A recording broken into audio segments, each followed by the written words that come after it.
The way still lives with my mom. I know I should be jealous that he was clearly her favorite child, but with how he had turned out, I'm honestly glad she did not love me as much. Anyways, I tell her that I won't. I don't even bother reasoning with her because it wasn't like she was going to understand. She throws passive-aggressive comments on my wife until I get up and go for the door. That is when she really starts being ugly with her insults and I bang the door as I leave. Next week, I receive a letter from a lawyer that my house, the new one, has been confiscated by the immigration police. And yes, you read that right. My house was supposedly confiscated by the immigration police. And the lawyer in question who had written the said invitation coincidentally had the same name as one of my mother's friends. And by the way, Ripe Stars, at first I did not really understand this part of the story, so I had to ask OP what is really going on here. And what OP told me is that his mother actually asked one of her friends to pretend to be a lawyer and to pretty much intimidate OP and his wife by writing this stupid, outrageous letter. Anyway, now that we got that out of the way, I did not even bother showing my wife the letter. She was worried enough when I arrived home last week, all mad and disgruntled. I threw the letter in the trash can and picked up a fresh paper and a stamp. The next week, my mother received a letter that only had 3 words written on it. Get a life. I almost expected to receive another angry call, but when that never came, I decided to put it all behind me. Life continued easily like that, and after more than a year of marriage, we finally decided to have our honeymoon. The proper kind that will last a whole month. I don't even bother telling my mom about it because I honestly felt like it would be better if she did not know. The honeymoon is an absolute blast and I come home with the happiest of moods only to find sale signs in front of my house and random strangers inside along with my mother. The strangers look at me like I'm intruding, and when I loudly demand what is going on, they say they were here to tour the house with the real estate agent. That real estate agent being my mother. I yell and kick them all out that very second, but my mother refuses to leave. She calmly reveals that she had borrowed the backup keys of my house that I had foolishly given to her one day when she was complaining about me cutting her off, and was helping me find prospective buyers. In that moment, I knew I wanted absolutely nothing to do with my mother anymore, so I turn around, go outside to where my wife was, and call the police. I can hear my mom yelling at me from inside, but I don't care until after about 15 minutes. I see my wife's eyes widen and she is pulling me towards her. I turn around to see the sharp end of the knife that just narrowly missed my back before my mother is attacking me again. My heart is racing as I try my best to not let my mother hurt my wife, who's in turn trying to make sure that I'm not hurt. But suddenly my wife trips, and as I turn to catch her, I feel a numbing pain in my lower thigh. The sound of sirens came blaring after that, and I can hear my mother screaming as she is dragged away by the police. I dare not move an inch until paramedics are helping me on a stretcher and into the ambulance. Police takes my statement after the doctors are done stitching my wounds. They tell me that what my mother did classified as attempted murder, and since she did that in open where street cameras caught her, she would be in jail for at least 4 years. And that is the last time I heard of my mother. I did not even go meet her in jail when my brother messaged me. I knew there was no point in pretending to care for her when we both know what she did was unforgivable. And yeah, Ripe Stars, I would say I would not call the OP spineless in this story. However, I think he should have been way stricter with his mom and cut off contact way earlier. If my mom would ever do any of the things that his mom did to him and his wife, I would instantly cut contact forever, probably. But either way, let's move on to the next story. This one is titled, Neighbor Threatened and Tried to Abuse My Kids for Insurance Fraud and Calls the Police on Me. I remember when I had left my ex and finally got my first apartment with my twin boys. I won't go into details, but my ex was pretty abusive and I had to save myself and my kids. Of course, I really wanted a house that I owned, but an apartment with just us 3 would do simply fine. After a few months, I was able to save up enough money to get a new car, and I was proud of myself. It was my first real brand new car and not some used car that had been sitting on the car lot for months. I was so excited, which meant that I was also extra careful. If we're being honest, I was already not known for being a great driver. Running over curbs was a regular thing to me, and so I really wanted to keep my new car damage-free. It's like when you get your first paycheck and buy something nice for yourself so you don't let anyone else use it. The same concept. In my apartment though, there was no assigned parking spaces, there was only a car limit for each unit, which I believe was 3 cars per household. My apartment was on the 3rd floor and most of the time the parking up front seemed to be pretty packed. There was a couple of times where there was a free space in between 2 cars, but I didn't want to chance it. I was paranoid of scratching my brand new car. Because of this, I usually parked pretty far away, or even on the side of the unit where not as many people wanted to park because they would have to walk down the sidewalk to get to the stairs. I did not really mind parking a little while away, and my kids were always with me, so if they ever need to go to the car for something, I was with them. Well, one day after I picked up my boys from school, I was incredibly surprised to find that most of the parking spaces up front were empty. I was pretty tired from the work week since it was Friday, so honestly, I was excited to park without any cars around me. I know. It sounds silly, but I'm being honest. The next morning, Saturday morning, I took my boys to go grocery shopping and also to get them both some new shoes. When we were leaving, I noticed that my neighbor's car was parked next to mine and it had a huge scratch and dent on the driver's door. It actually looked like someone had taken a baseball bat and smashed the door or something. The damage was that noticeable. I figured they got in a minor wreck or something and went about with my day. When we got home, we start unloading the groceries, which take a few trips. During this, my neighbor walks up to us and maybe she's going to say hi or something, but she starts asking one of my boys why there is a dent in her car door. My son obviously does not answer, as he does not know her. I was pretty big on tutoring my boys about not talking to strangers, and I'm glad I did. I ask my neighbor if there is something I can help her with, which does not go very well at all. Neighbor immediately starts saying how she thinks one of my kids scratched her car. I let her know that that was impossible because both of my kids have been out with me all morning. And we were just getting out of our car when she stopped us and I never heard a door hit her car or anything. Neighbor: well, how do I know you did not let them hit it before you left this morning? Me: why would I do that? And I was guilty, why would I park up in the front? Neighbor: well, you guys are the only ones around, plus you were parked here this morning too. Maybe you did it last night. Me: lady, my kids did not do anything to your car. They are always with me and I can assure you that if I actually saw them hit your car, I would have told you. Neighbor: well, I don't know that. I don't know what kind of person you are. I even showed her at this point that with the way our cars were positioned when we opened the doors on our car, that they did not even reach hers. At this point, she was making no sense at all, so I decided to grab my kids' hands and start walking upstairs to the 3rd floor. Now her boyfriend comes out and starts asking her what is going on. Neighbor: she won't admit her kids hit our car. I know they did. They're the only ones around. Plus, I've seen them playing out in the streets and seen them almost hit other cars too. Neighbor's boyfriend: yes. We have totally seen them hit other cars. Me: so your wife just said she has seen them hit other cars and you say you have seen them hit other cars. It does not sound like it's adding up. At this point, I want to go into my home, so I start walking upstairs again and the boyfriend tries to block me from entering the stairway. My kids are obviously scared by now and this guy is way too close for comfort, so I tell him he needs to move or else I'm calling the police. I ended up filing a police report anyways because I didn't want them to try and report that I hit their car when I know I didn't, nor did my kids. After this, every time I leave for work or come home and their car is parked next to mine, I take pictures and tag it with dates so that if they try to say anything, I can prove my innocence. Well, one morning they saw this and they didn't like it and started freaking out. They started saying how I was illegally recording their property without their consent and that they were going to call the police on me. I laughed because I'm fairly sure recording someone's property without their consent was not a real thing. Either way, they kept screaming on and on, so I was actually the one to call the police. I'm quite sure these people damaged their own car and were trying to find a cover-up for it to get an insurance claim. And guess what? I was right. The police officers came and they found the car they were looking for in a hit and run. And guess whose car it was? It was the neighbors. They had apparently pulled a hit and run and were trying to cover it up.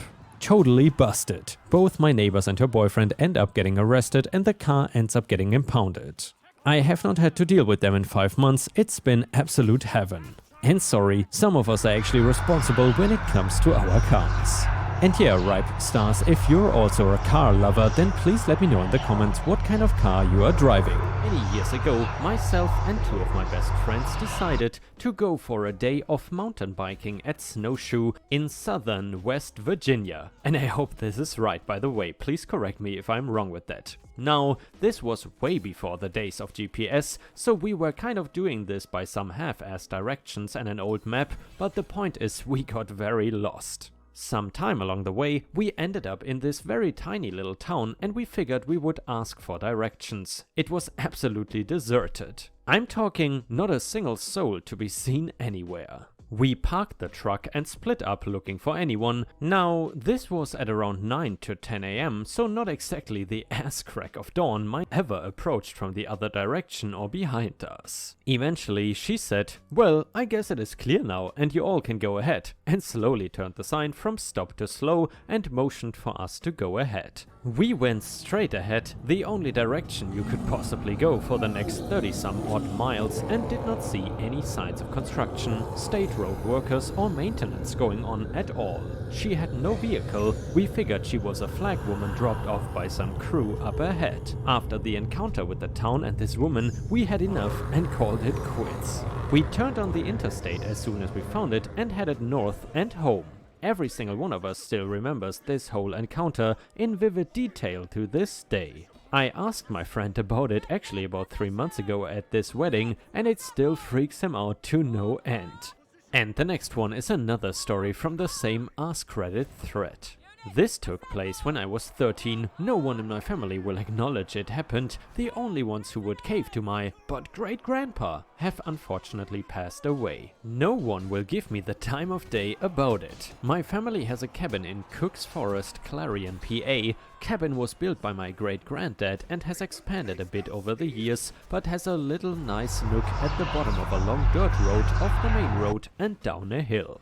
There are a few other properties around, but most are up and off on the dirt road. Only one is down the hill and only halfway at that. It's not modern by any means, no internet cell service, the TV still has dials you have to twist to get to watch a DVD. It's very rustic and I love it. The property halfway down the hill is visible from any part at the front of our cabin, which is where the kitchen window, parking, porch and fire pit are. For as long as anyone can remember, it's been this abandoned lot that had what was once a cabin with a concrete basement. The cabin was built on a hill, so half the basement stuck out from the hill, but the remaining part was crumbling. It also was at the fork where we would ride our ATVs to get to the fire break, so even though it could have been creepy, it was a very common and familiar sight. Until one Memorial Day, which is when we opened the cabin after the winter, and a large part of our family would go to the cabin for the long weekend to spend time together.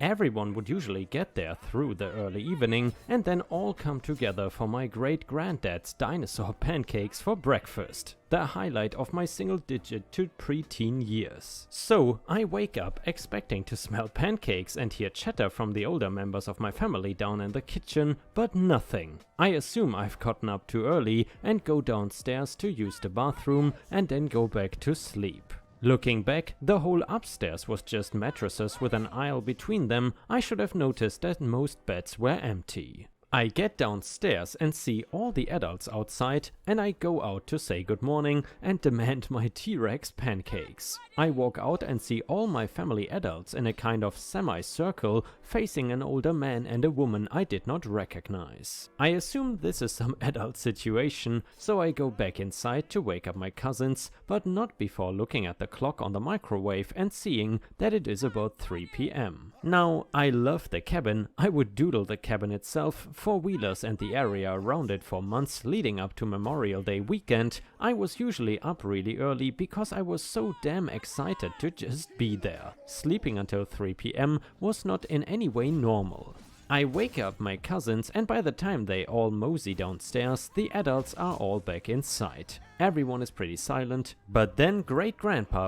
Hey, it's me, your dry skin. I'm craving something we're missing. The ceramides in CeraVe. They help restore my natural barrier so I can lock in moisture. We've got to have each other's backs. CeraVe, developed with dermatologists. Make way for the Fist of the Phantom Ghost! Get serious. We bid you adieu. We are the Phantom Thieves. Finish up!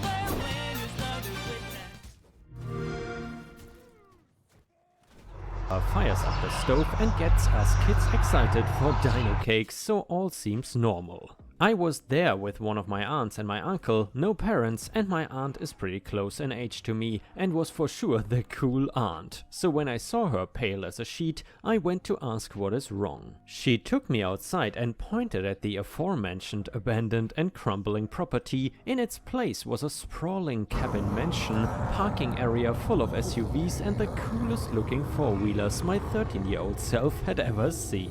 Aunt tells me that the owners had come to say hi, the couple I saw earlier, and invited us over to hang out with their nieces and nephews as they were having a Memorial Day get-together just like us. Me having zero thoughts besides awesome four-wheelers, almost ran to the house, but my aunt caught me and rather forcefully reminded me of my dino cakes. I conceded and ran back inside to an atmosphere so thick with tension that even my undeveloped brain, thanks Dr. Mom, could detect it. The oldest of the adults were acting normal and playing around with us kids, but something was very off. I finally asked what was up, and my aunt bonked me in the head and asked if I had seen that massive cabin mansion last night, last year and the year before. We had come to the cabin every few weeks until December. Did I see any construction? Well, no, but they invited us over and they have cool four-wheelers, Aunt Beth, come on.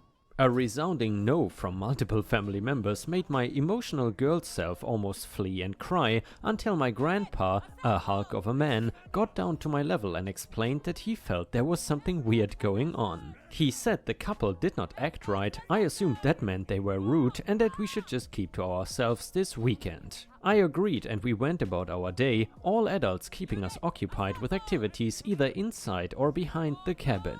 We get ready for bed when I see my great-granddad, World War II vet, who had the only bedroom on the first floor, loading 3 shotguns, handing one off to my grampy and the other to my uncle/cool aunt's husband. To my shock and awe, my Grammy pulls out a bedazzled Glock from her purse. I go to bed with images of my little Grammy taking down a bunch of bad guys with her shiny pistol. I wake up the next day to the smell of pancakes and the sound of adults chatting downstairs. I am sad because today is when we have to pack and leave, but things seem back to normal, so I am very glad. I run downstairs, note that the clock says 7:30, but ignore the weirdness and sit in front of a plate of dino cakes that I dig into while asking my aunt what time we have to leave. Leave? We don't leave until tomorrow. Wait, what day is it? It's Saturday. We just got here last night. I noticed just a bit of doubt in my aunt's eyes that I know something is up. And I run outside. The abandoned lot is back to its decrepit state.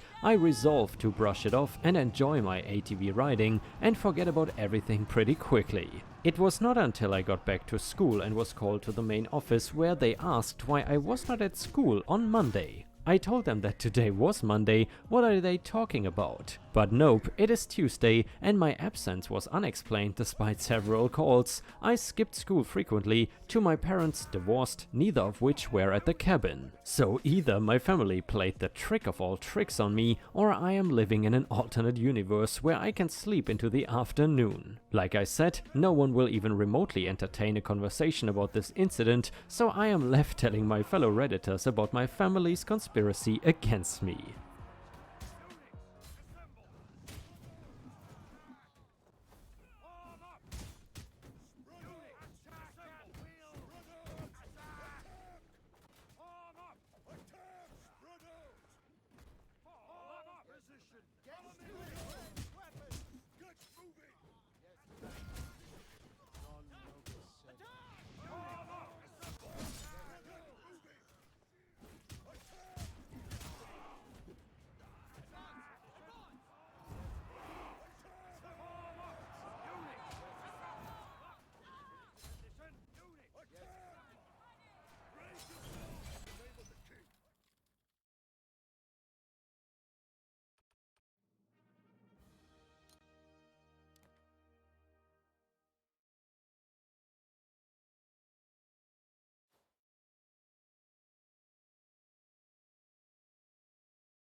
Alright.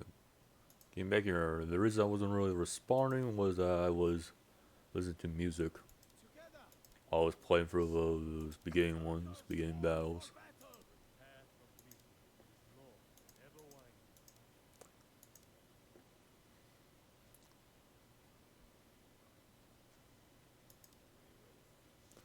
This tends to be a failure all the time. For some unknown reason. Let's start with Berserkers first. How this works, the first two waves start from coming over here. Then oh, there goes the map view of it. This is like the hard one, because it's like, no one really ever completes it, because it's different than all the, extraction or something, whatever it's called again. I forget how to say their name for the missions, but this one's just like harder to do, because it changes, and changes the position where everyone has to defend from. Gets harder because no one's actually at that post defending. How it starts off at is like... Can I go on the map? No map? Really? Well, basically, like, they start from here 2 waves from there, then they come from over here, and then I guess when we get closer to the 5th wave, they come from back here, I assume. Someone's already going there, I'm gonna go over there, and wait. It's the right thing to do. There'll also be like these random enemies, like with wolf icons that spawn there, which is like Sons of Faramir, but bigger, but has wolves. Which I don't know. I may just try fighting them at a point. If I just like enough time, I'll actually bring berserkers in another time.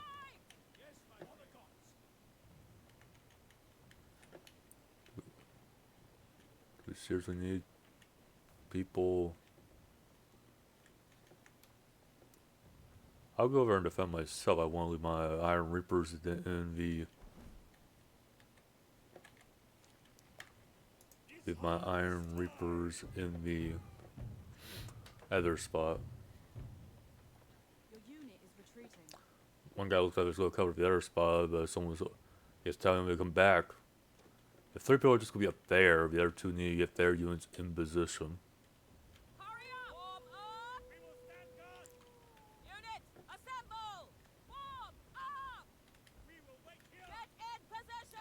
Just leave my Iron Reapers here.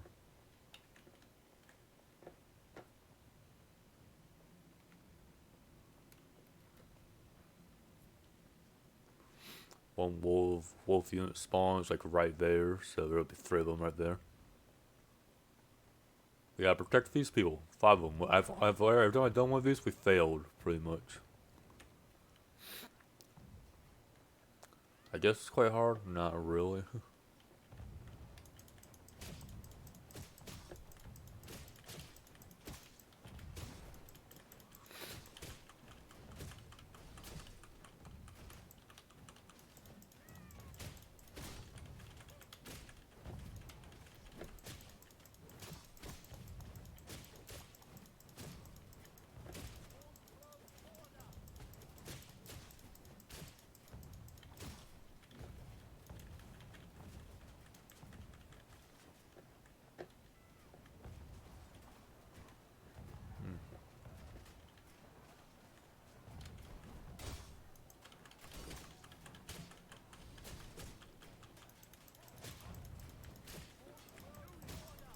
We're based on the 2nd wave, so it's like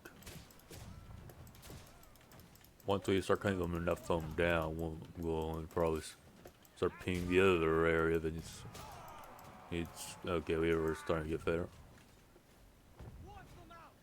These look like to be the last one.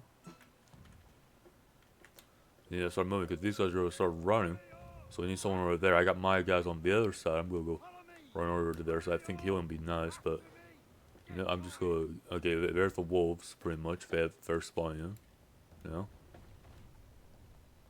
They're gonna be coming from all sides. The wolves are here, like extras. Looks like he aggroed them.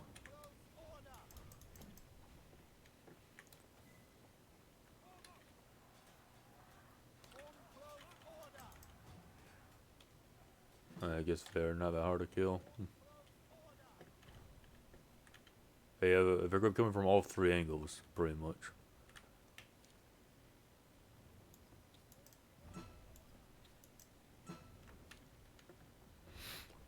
Like right here.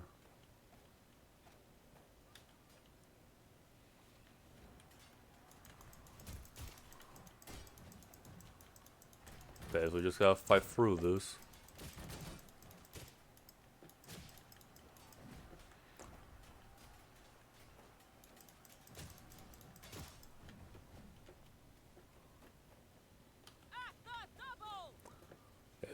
If people actually do what they used to do, which in these type of defense missions, which we have one of these, was to literally get up on the sides, one person on each side, just to literally stop this from happening, from being overwhelmed. And I think we're getting overwhelmed back there at home, which is their fault for not literally just taking the fight to them like I was just doing.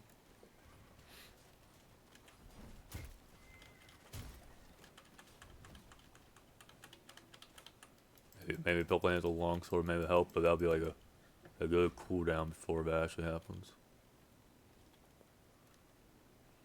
They haven't lost anyone yet, but if they did what I was telling them about doing, we would be having less up there. Quickly now! Warm up! Units, assemble! It's just a cluster. Fuck, I just have to be up there now to support them. Get position! Units, Why don't they just listen? It's like everything. Like in one of these defenses, you take that defense yourself. It's like you don't do that. This is failure. We always tend to fail this because everyone chooses not to defend them. This is like this is not counting as defending. Like go take up a point in like one of the wall areas.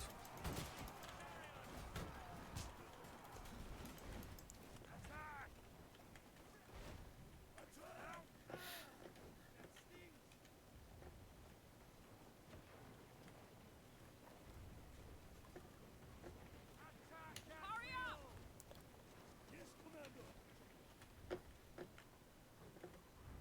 Warm up! Send them back. Then you heal.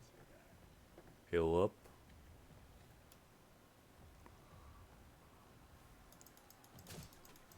Once again, no one's really dealing with these archers at all.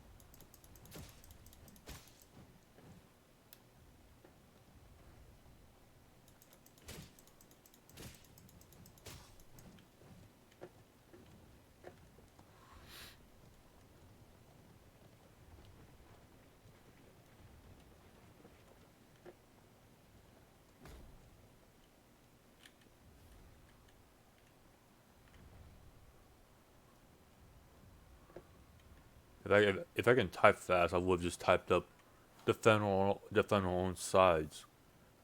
Honestly, because no one knows how to do it. We may be able to win this. Yeah, though they may just be stuck there.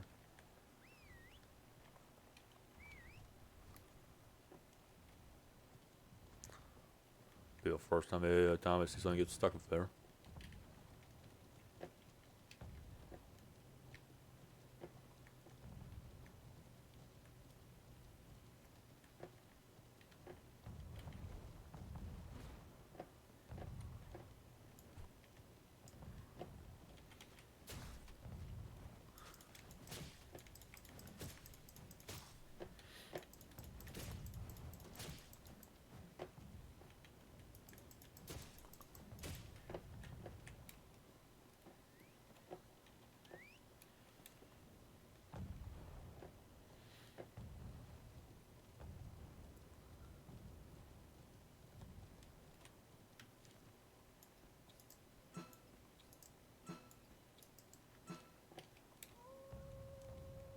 And the fact no one's just gonna rush to like one side to defend is why we're taking so much losses to begin with. And my guys weren't prepared on here because I was dealing with that. Ride them in now to fight.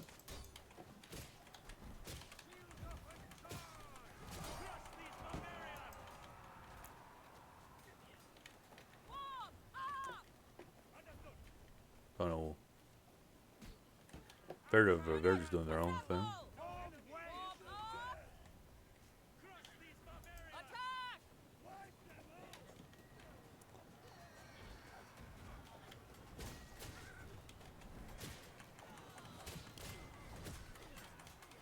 But take heavy losses like always.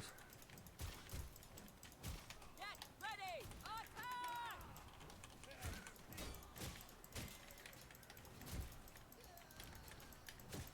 If they were just going to stay there and defend, then that's a fair choice. If we end up losing this due to their sheer weight of numbers, then that's just what happens. Also, I don't know like what would be the best units for Harvard, but I don't really got them if I knew them. Pretty much. His units will just charge them. Double!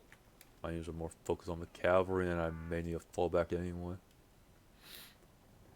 He can probably deal with a mopping up overloaders over there. His archers. He can handle that.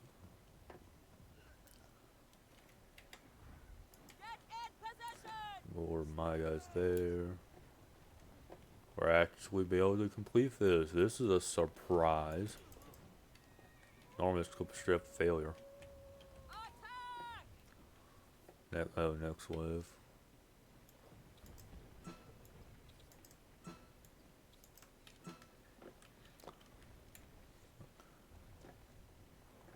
Warm up!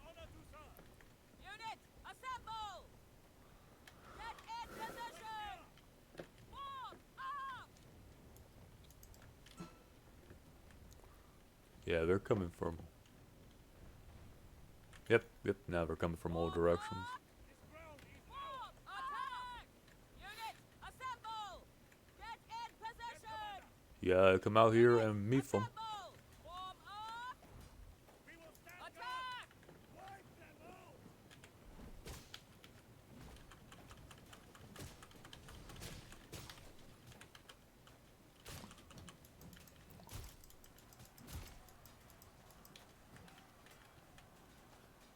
Massacre of the archers and everything here.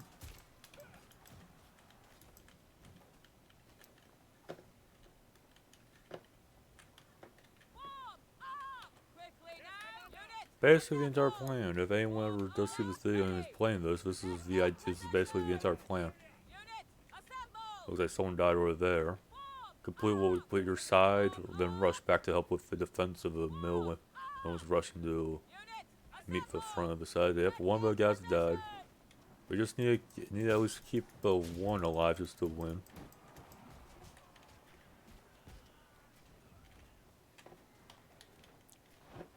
Rush my guys to help on whatever side they needs help with. Oh, no one died. Looks like alright. hurry up!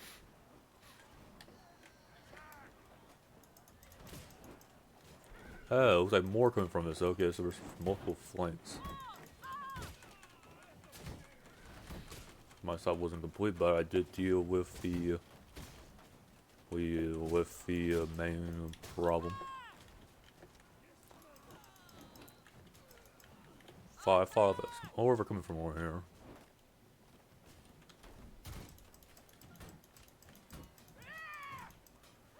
We're able to keep everyone alive, though.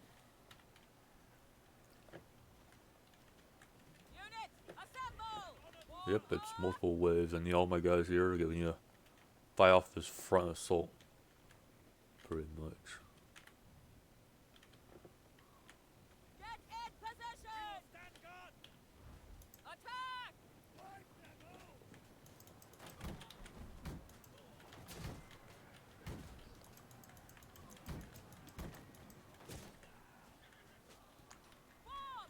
up! Yep, we push forward. Assemble! Ready! In position! Attack at will! Clear them out. Then we fall back. We gotta clear this side again. Let them deal with that. Then let's get them to going.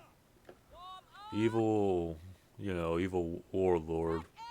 They're basically wearing the Plague Doctor outfit. They're basically wearing the event stuff that you could get. There's also pumpkin helmets you can get as well, but The new stuff in the Coliseum you saw where you get the overpowered stuff where you wear a pumpkin head and all that stuff. It looks so dope. I wouldn't mind having that.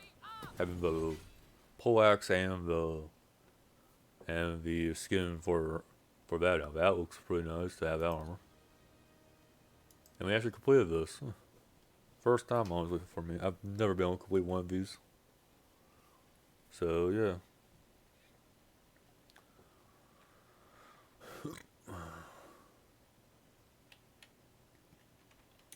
Yeah.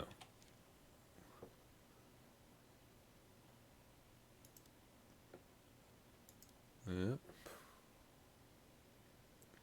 Basically the end of the video. Just go back to farming, basically. Just want to show these off.